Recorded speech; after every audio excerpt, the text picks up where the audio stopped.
Antes de nós irmos para Atos capítulo 3, onde tem, na minha Bíblia aqui está assim, a igreja primitiva, poder e perseguição. Onde vai falar sobre o início da igreja, eu queria meditar com vocês sobre o que já passamos até aqui, né? Alguns pontos. E aí eu vou deixar aqui aberto para que vocês participem comigo aí, pelo canal, pelo WhatsApp, né, Facebook, e também, mas principalmente aqui pelo canal aqui, Comente Vida, tá bom? Que é o pessoal aqui da igreja.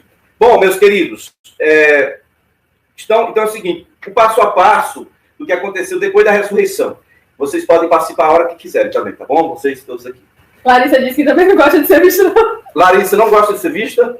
Cadê Larissa? Larissa! Deixa disso, mulher. Não gosta de ser vista. Se for procurar pela polícia desse jeito.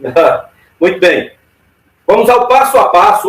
Se você olhar aí Atos 3, abra sua Bíblia e só segura aí. Vamos ao passo a passo. Vamos meditar aqui no decorrer da história para ver o que é dia de lição prática, lição de vida para nós, tá bom? Primeiro, o passo a passo foi o seguinte, da ressurreição, né? Jesus ressuscitou ao terceiro dia. Ele passou aqueles 40 dias ensinando sobre o reino. Pelo que diz, foi sobre o reino. Ele não ensinou sobre aquela doutrina básica, justiça própria, sobre não julgar. Aquilo tudo foi enquanto ele estava no corpo.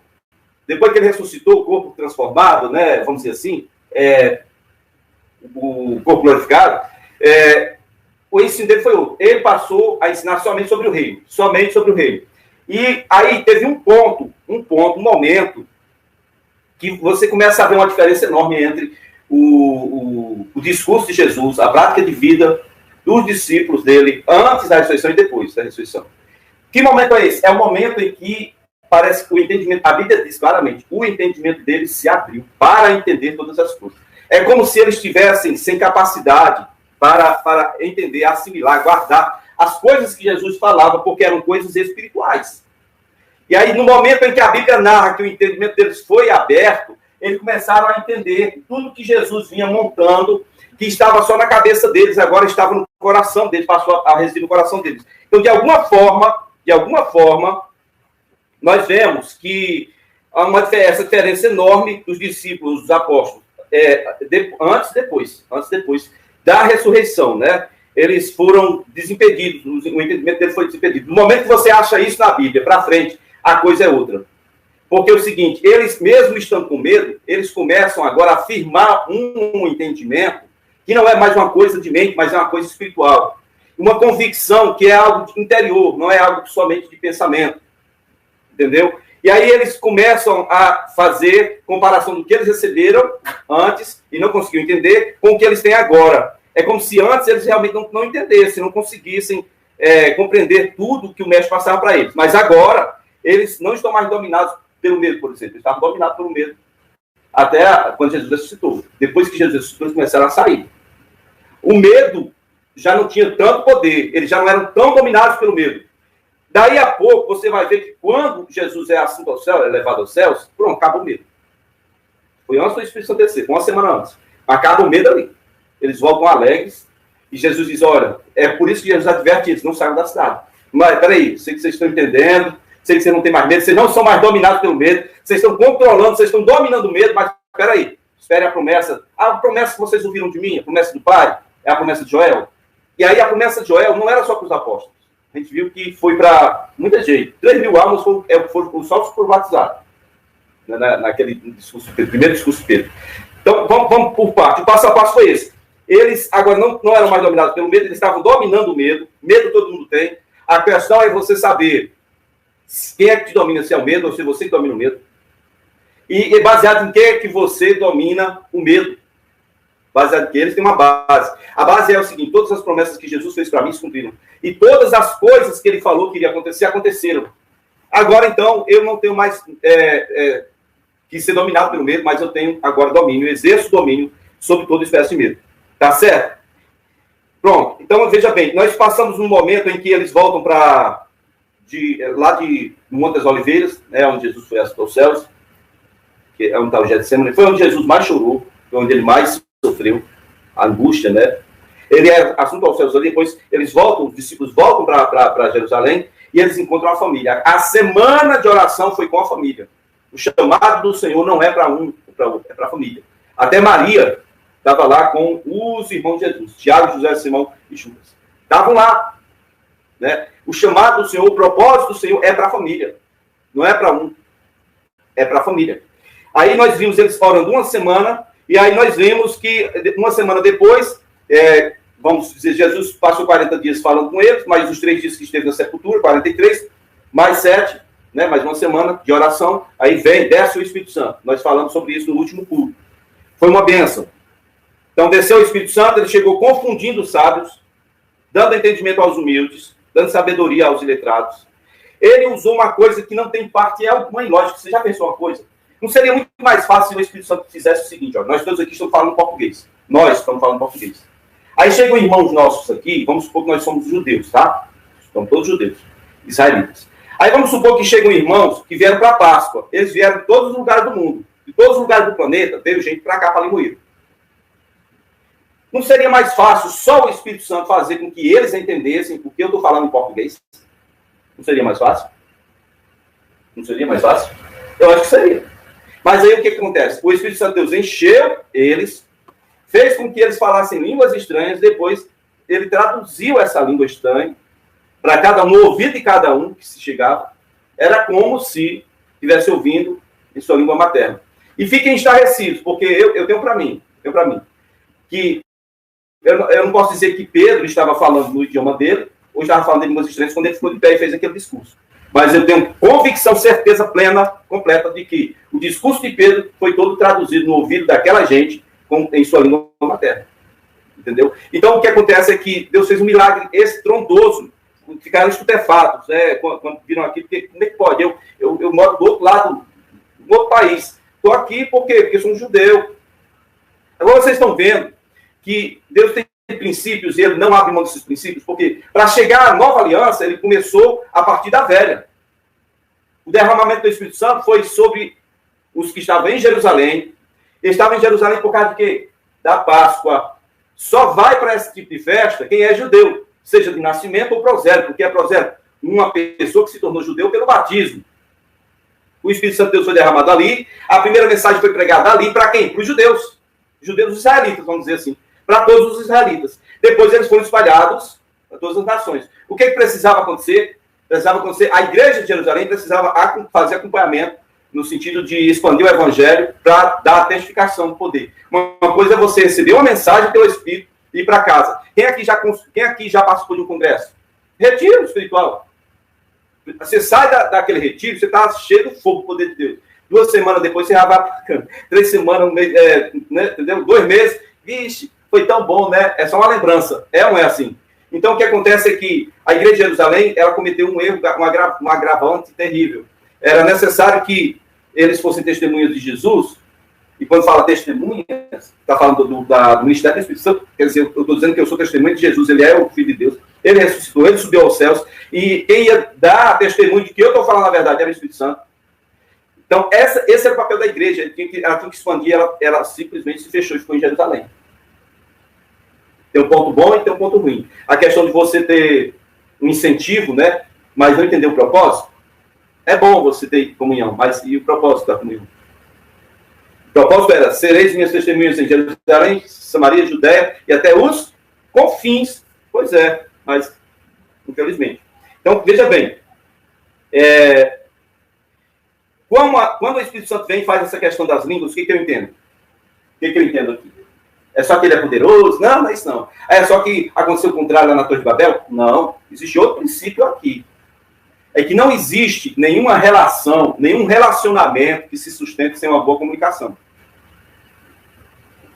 E quando eu falo A e fulano entende B, sabe o que acontece, queridos? É espírito de confusão. Satanás, ele envia demônios. Esses demônios, ele pega legalidade nas forças espirituais do mal e faz confusão grande. Eu já cheguei a falar com o Velma uma vez, no meu Açu, eu desesperado com um negócio na mão, gritando, pedindo a ela que me ajudasse. Ela do outro lado da porta, ela e Nilda, nenhuma das duas me ouviram. A porta de vidro assim, estava encostada, não tinha como abrir. Só para dar uma confusão. Ou seja, tem um capeta, tem um demônio que trabalha só em na questão da comunicação, porque não existe nenhum relacionamento que se sustente sem boa comunicação. Eu sempre tive esse problema, tanto com relação à família quanto com relação à igreja. Às vezes eu estou comunicando uma coisa e eu olho para as pessoas, me dá vontade de sacudir, dizer assim, ei, você está entendendo? Porque eu sinto que ninguém está catando, ninguém está entendendo, é como se eu estivesse falando em outro idioma. Às vezes a coisa é séria, eu precisava que as pessoas pegassem, elas não pegam.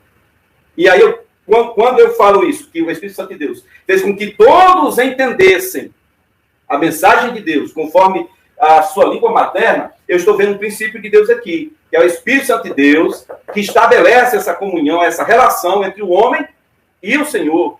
O entendimento dele já tinha sido aberto.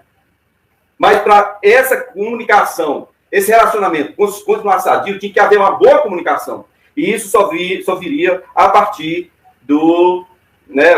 a ação do Espírito Santo. Ou seja, o Espírito Santo de Deus, ele não confunde. A Bíblia diz que Deus não é Deus de confusão, não é Deus de confundir. Na verdade, a expressão correta seria essa. Não é Deus de confundir, ele não é Deus que vem trazer confusão para você. Então, a linguagem do Espírito Santo é clara. É clara. É ele que nos traz o entendimento do que a outra pessoa está expressando. E aí eu só vou entender o que a outra pessoa está falando, você que está em casa aí, provavelmente, eu tenho certeza que você tem problema de relacionamento, porque não existe um ser vivente nessa terra que não tem um ser vivente que Deus criou, que não tenha problema de relacionamento, de boa, né, ou de má comunicação. Eu quero que você entenda isso. Para a gente conseguir assimilar a mensagem de Deus completa, ou a mensagem de outra pessoa completa, é preciso ir para o coração. O exercício de misericórdia não é só se importar com o outro no sentido de ver a condição financeira, o status dessa pessoa, mas é o que ela tem de conteúdo. É aquilo que ela vai verbalizar, né? Ou verbalizar. Colocar para fora. Aquilo que ela vai manifestar através do que ela fala. Se você não consegue captar o que ela fala, você vai viver com essa pessoa sem saber nunca quem ela é. Entendeu? E o Espírito Santo, ele vem nos trazendo e nos unificando em um ponto. Olha, Jesus é o Cristo. Olha, ele ressuscitou. Olha, ele venceu, está à destra do Pai. Olha, ele vai voltar. E para você não ficar em dúvida, eu vou fazer um alvoroço santo bem grande aqui, para você entender que sou eu, o teu Deus, que estou falando. Foi o que o Espírito Santo de Deus fez. Né? Então, eu vejo uma coisa interessante aqui, tanto o princípio de Deus, quanto também o princípio do mal. Porque, assim como Deus trabalha para manter um relacionamento sadio com ele e com as pessoas, o diabo trabalha em nossa carne para nos deixar desprovido disso. Porque nenhum relacionamento vai funcionar sem boa comunicação. O Espírito Santo de Deus nos dá a condição de entender. Quando você não estiver entendendo alguém, não fique questionando, não fique discutindo, debatendo, não só vai piorar. Saia do seu lugarzinho, vá orar e pedir ao Espírito Santo que revele para mim aqui, fale para mim, deixa eu sentir aqui que eu não estou conseguindo, me ajude a captar. Essa é a questão. Eu sempre fui taxado em alguns tempos aí para trás por causa disso. Eu não conseguia captar as coisas, eu ia orar. Eu não conseguia assimilar, aceitar, eu ia orar. Entendeu? Porque se Deus não conseguir fazer isso, ele fez com que pessoas de outro idioma entendessem a mensagem dele, por que ele não tem condição de me fazer entender o que a outra pessoa está expressando para mim? Né? Então, ore. Não adianta muito discutir relação, não. Ore. Não está entendendo? Saia do lugar e vá orar. Vá discutindo o que é pior. Bom, vamos lá. Sim, aí então, a comunicação foi para todos os judeus. O poder do Espírito Santo. Aí eles chegam e dizem para Pedro, né? O que faremos, irmãos? O que ele disse? Se arrepende e seja batizado, para que você receba também o dom do Espírito Santo. E aí a mensagem do Espírito Santo é essa também. Olha, é para todo mundo, é para quem crê. É para quem se arrepender e for batizado. Você vai receber a virtude, o poder do Espírito Santo. E é esse o poder que se torna agora, de agora para frente, ele se torna a base, não só para o relacionamento entre Deus e o homem, mas a base para a existência, a pregação, a ensinação do Evangelho. O Evangelho sem poder de Deus ele não existe. É fantasia. É fantasia. Evangelho sem poder é fantasia. Entendeu? A partir daqui, só ia servir para uma coisa. Olha, ó, bateria fraca. Só ia servir para uma coisa. Para aqueles que estão... Mas peguei outro cabo, porque são meus... Mas não vai se ligar, não. Porque o meu está aqui. Só ia servir para uma coisa. O Evangelho sem poder só serve para uma coisa. Para confusão. Como assim? Escarnecedores. Vem com seus escarnos. Você não tem como dizer nada. Você está dizendo que Jesus é o Cristo. O fulano vem zombar, escarnecer, fazer diabo com você, você não tem mais outra opção, você não tem mais recurso. Você vai fazer o quê? Orar a Deus, para que Deus confie com você. É isso? Agora, quando o evangelho é evangelho de poder, acontece o que acontecia na igreja de Jerusalém. Todos tinham muito temor. As pessoas estavam com medo de se juntar, as pessoas estavam com medo de se aproximar dos apóstolos. O temor era tão grande, porque, poxa vida, esses caras andam com Deus aí, entende? Aí sim, o negócio é diferente. Então, o Espírito Santo agora ele vai trazer uma outra base para vamos dizer assim, o testemunho, a testificação do Evangelho, que não é mais só palavras. A base da fé, a base da pregação, a base do Evangelho tem que ser o quê? Poder de Deus. Amém? Aí, pronto. Tem que ser poder de Deus. Então, é isso. E aí a mensagem é essa. Ele vai voltar, ele vai buscar você, ele vai vir buscar a igreja e tal, né? Aí a igreja agora estava esperando, e nós estamos vivendo agora um evangelho que é baseado na demonstração de poder pelo Espírito Santo. Não é qualquer poder, mas poder do Espírito Santo, tá bom? Evangelho de poder. E aí, queridos, o que acontece? Observe bem agora uma coisa, antes da gente ir para o texto, viu? Para você guardar em seu coração e não esquecer nunca, jamais. Não esqueça nunca isso. Hoje é dia quanto? 7. Hoje é dia 7, né? 7 de maio. 7 de maio. Né? De 2020. Pois é, amanhã é dia 8 de maio de 2020, não é isso? E depois é 9. Depois é 9, depois é 10. Mas grave isso, olha, hoje é dia 7. Por que amanhã eu quero que vocês gravem a data de amanhã, dia 8? Por que eu quero que vocês guardem a data de amanhã? Preste atenção. Lembra quando foi a Páscoa? Dia 14, dia 15. Então, amanhã é a Páscoa 2. É a Páscoa que é feita segundo a lei de Moisés para as pessoas que estiveram doentes ou impossibilitadas de fazer a primeira Páscoa. É uma semana. É uma semana de Páscoa. Entendeu? Em Israel, amanhã começa essa semana a Páscoa, a segunda Páscoa, ou seja, a Páscoa para quem não pôde vir na data a ser observada. É Pesach Sheni, Pesach, né? A Páscoa posterior, para quem não pôde vir. O que é importante? Por que é importante a gente observar isso? Bom, se você observar bem, direitinho, Jesus morreu na Páscoa? Foi. Sim. Então, amanhã estaria fazendo, no caso, 30 dias, né? 30 dias. Não foi dia 14, não? Hã? Não foi dia 14, não? Foi. Então, só foi 30 dias depois. Só faz... Amanhã é dia 14 de...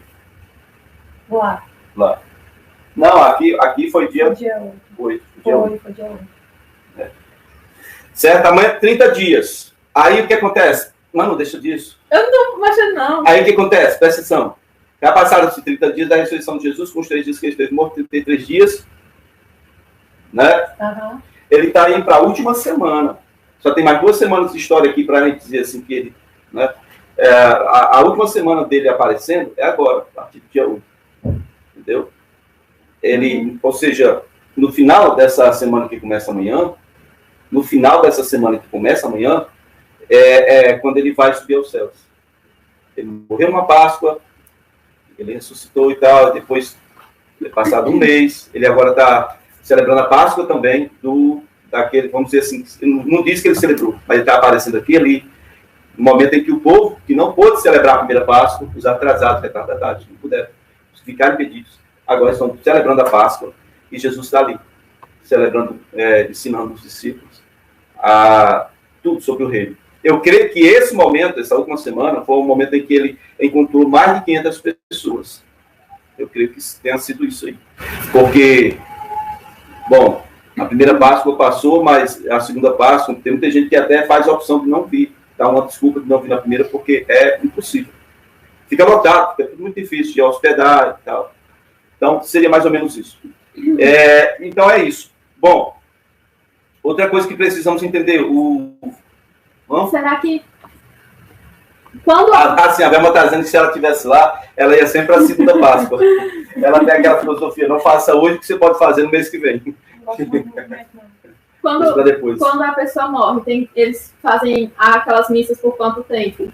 Você sabe dizer? Aqui, os cristãos? Os católicos. Católicos? Missa não, faz que eles missa em sétimo dia, e depois eu acho que é por mês, um ano. Não sei não. Ah, tá. A novena. A novena. Mas porque essa é uma tradição católica. Não, é porque se fosse, por exemplo, um mês, aí eu ia te perguntar se poderia ter alguma coisa a ver, entendeu? Não. Mas essas tradições católicas não tem nada a ver com Bíblia, não. Mas é isso aí. Pronto, então, veja bem, eu falei do Gravier, identificado, né? Ali, tinha que ter alcançado as nações. Então, a partir da descida do Espírito Santo, o Evangelho passou a ter essa identidade. Evangelho sem poder é fábula, não passa disso. É fábula. O que passa de fábula é motivo para discussão teológica infundada, carnal e envolvimento com coisas obscuras. Evangelho sem demonstração de poder, não tem aval, não tem selo do Espírito Santo, isso aí é só coisa humana. Não é o Evangelho de Jesus. Então é isso.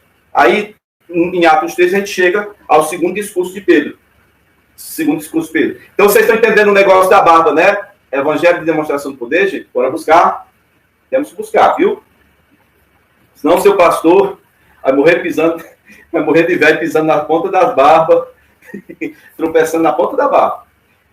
Crescer até que a gente volte a entender, assimilar e viver esse evangelho de demonstração de poder. Então, Atos capítulo 3, versículo 1, vai dizer assim, ó. Certo dia, Pedro e João, estavam subindo no templo na hora da oração, às 3 horas da tarde.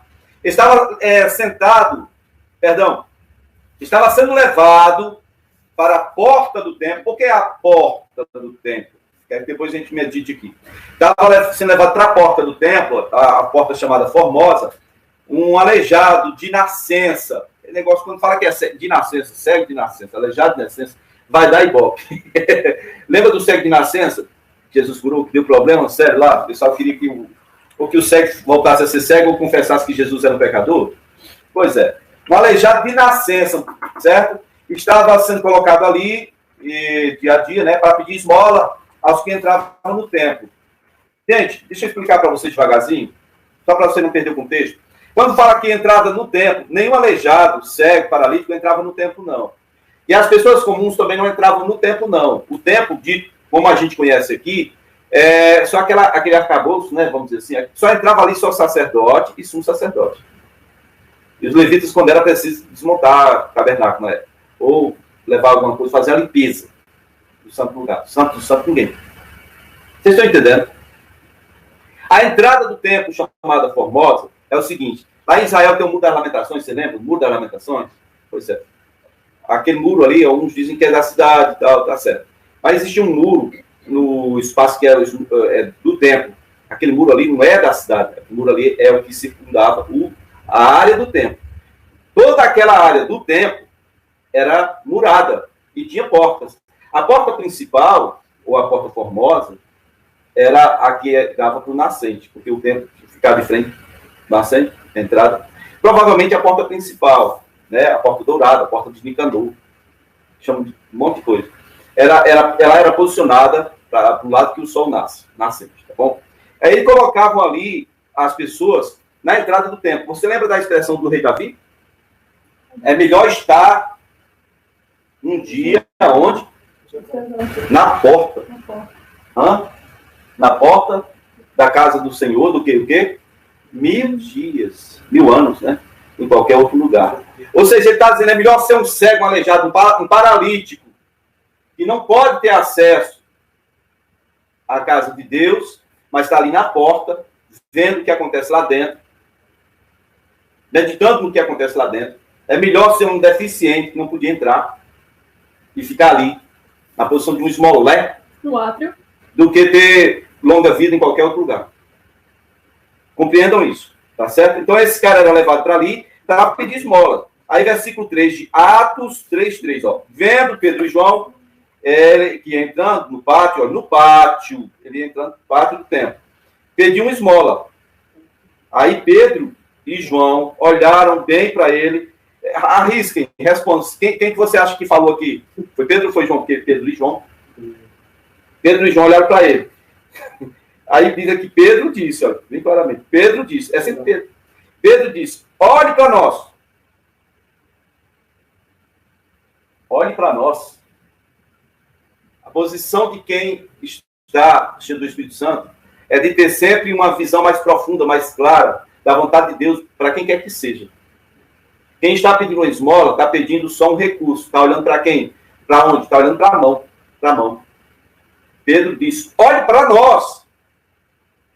Não para nossas mãos. Olhe para nós. Sabe, se Deus pudesse hoje falar com as pessoas que estão orando hoje, fazendo campanha, pedindo socorro, pedindo resultado de alguma coisa, eu acho que isso Deus diria claramente para eles. Olhe para a minha face, olhe para mim. Pare de buscar as minhas mãos. Pare de buscar o meu recurso. Olhe para mim. E aí Pedro diz, olha para nós. O homem olhou para eles. Olhou com atenção, esperando, mas estava esperando receber alguma coisa. O homem olhou para eles, não para entender. Ele estava querendo receber alguma coisa. Parou de olhar para a mão, olhou para a face, mas tipo assim, será que a face dele é um sim ou não? Será que é uma nota de 2, de 10, de 50, de 100, de 20? Como é que é? Eu vou receber. Ele olhou para a face, mas ainda querendo algum recurso. Porque quem está pedindo esmola quer recurso. Não quer conversa, não quer promessa, não quer historinha. Não, quem está passando necessidade quer recurso. Entende disso? Ele olha para Pedro, ele olha para João com atenção, esperando receber alguma coisa deles. Aí o que Pedro diz? Olha, versículo 6 aí, ó. Não tenho prata nem ouro, mas o que eu tenho, isso lhe dou. O que Pedro tinha? Evangelho de demonstração de poder do Espírito. Ele tinha isso. Ele sabia que tinha isso. Ele disse, eu não tenho prata nem ouro, mas tem uma coisa melhor do que isso. Eu vou te dar. Olha, em nome de Jesus Cristo Nazareno, ande! Que é isso? Não é demais, não. Eu fico alegre, animado com isso, que é algo assim de alguém consciente. Eu tenho algo melhor do que prata e ouro para você. Olha para mim. Eu não tenho prata nem ouro, não. Eu não tenho o que você está esperando. Mas eu tenho algo melhor e eu vou te dar. Ande! Que legal. E aí, segurando o homem pela mão direita, ajudou-o a levantar-se. E imediatamente, os pés e tornozelos do homem ficaram firmes. Glória a Deus. Quem dá glória aí? Glória fica de pé. Olha só. Os tornozelos, os pés se firmaram. E aí, ele levantou num salto. Um salto. Ele se pôs de pé. E começou a andar. Oh, meu Deus. Uma pessoa que nunca andou. Você imagina o cara para fazer necessidades fisiológicas dele. Fulano me leva ali no banheiro. Dá para você medir a alegria que esse cara teve. Dá para você entender o que encheu o coração dele, porque agora ele nunca mais ia precisar ser levado disso num leito, né? Era uma maca daquele tipo de futebol, né? Aquela, uma macazinha daquela. Né? Que eles improvisavam lá para carregar o cara para cima e para baixo. Senão, a família dele não teria recurso. Mas ele, a necessidade dele, a pobreza dele, a deficiência dele, agora estava sendo usado para adquirir recursos para ir para a família. E agora acabou. Agora ele vai ter como trabalhar, né? Mas ele prefere receber o que Deus tem para ele do que migalhas, tá bom? Muito mais Deus tem para nós do que aquilo que nós estamos buscando. Paulo diz, Deus é poderoso para fazer tudo, muito mais abundantemente, muito mais, muito além daquilo que eu posso pedir ou pensar, conforme o poder que opera em nós. Deus é poderoso para fazer. Amém? Ele começou a andar, olha o versículo 8, depois ele entrou com eles no pátio do templo. Gente, olha, esse cara ficou tão alegre que ele quebrou as regras dos sacerdotes. Se alguém era cego, ou impuro, ou paralítico, ele teria que se apresentar ao sacerdote. Se o sacerdote dissesse, vamos aguardar mais uma semana, para ver se você está curado dele, ele tinha que aguardar, não podia entrar assim. Ele ficou tão alegre que ele passou por cima, foi de tudo, e entrou. Você vê aí um desespero que ele tinha, um sentimento assim, todo mundo entra, porque eu não. Ele entrou, ele não esperou o sacerdote ser chamado lá fora para dizer, ei, você pode entrar, porque agora você está curado. Não. Ele entende que a obra de Deus é completa. Vocês estão percebendo isso? Quando Jesus curou aquele cego de nascença, ele disse, olha, você vá lá lavar no tanque de Siloé, depois apresente-se lá para o sacerdote. E o problema foi exatamente esse. Ele foi se apresentar aos sacerdotes.